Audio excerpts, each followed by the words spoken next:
नई Delhi seat BJP की लोकसभा उम्मीदवार बांसुरी स्वराज ने भरोसा जताने के लिए पार्टी आलाकमान का आभार व्यक्त किया है। बांसुरी स्वराज ने कहा है कि वो नई दिल्ली सीट जीतकर प्रधानमंत्री के 400 पार के नारे को साकार करने का काम करेंगी।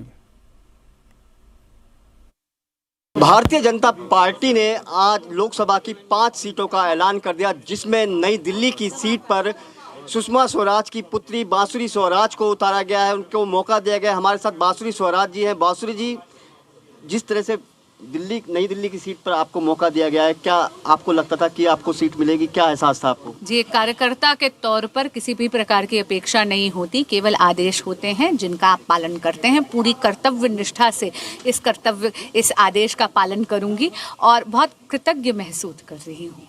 बहुत ज़्यादा शुक्रगुजार हूँ हमारे यशस्वी प्रधानमंत्री श्री नरेंद्र मोदी जी के, मैं आदरणीय गृह मंत्री श्री अमित शाह जी की, राष्ट्रीय अध्यक्ष श्री JP नड्डा जी की, संगठन महामंत्री श्री BL संतोष जी की, प्रदेश अध्यक्ष श्री वीरेंद्र सचदेवा जी की, संगठन महामंत्री श्री पवन राणा जी की, प्रदेश के प्रभारी जय पांडा जी की, बड़ी बहन अलका गुर्जर जी की और भारतीय जनता पार्टी के प्रत्येक कार्यकर्ता की, जिन्होंने ये दायित्व और ये अपॉर्चुनिटी दी है। बांसुरी, बात करें तो जिस तरह से आज हम बात करें कि दिल्ली के अंदर 2 महिला सीट दी गई है, जिसमें नई दिल्ली सीट आपको दी गई है, खास VVIP सीट कहलाती है। कितनी बड़ी चुनौती होगी आपके लिए?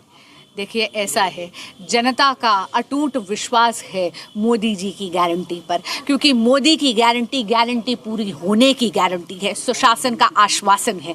और इसीलिए मैं जानती हूं कि फिर एक बार मोदी सरकार, अब की बार 400 पार। जो MOC मीनाक्षी जी, अब उनकी जगह आपको टिकट मिली है, क्या लगता है कि आपके सामने कुछ चुनौतियां पेश आएंगी इसको लेकर? या मीनाक्षी दीदी का मार्गदर्शन और आशीर्वाद दोनों ही मुझे प्राप्त होगा, इसका मुझे पूरा आश्वासन है। मैं पहले ही उनके यहाँ पर समय मांग चुकी हूँ ताकि साक्षात्कार कर आशीर्वाद मांग सकूँ, और इसीलिए जो भी चुनौतियाँ होंगी वो बड़ों के आशीर्वाद से ढील पड़ जाएंगी। एक आखिरी सवाल है, किस तरह से आप जनता के बीच जाएंगे, क्या पेश करेंगे जनता के बीच? जी, मोदी जी की विकास की नीतियां और हमारे मोदी सरकार के पिछले 10 साल के रिपोर्ट कार्ड को जनता के पास लेके जाऊंगी और ये दिखाऊंगी कि किस तरह एक बहुत ही चरमराती हुई अर्थव्यवस्था जो ग्लोबल स्केल पे 11वें नंबर पे थी, वो भारतीय जनता पार्टी को 2024 में कांग्रेस ने सौंपी थी। और हमारे यशस्वी प्रधानमंत्री ने आज इंडिया को 5th लार्जेस्ट इकोनॉमी बना दिया है देश में,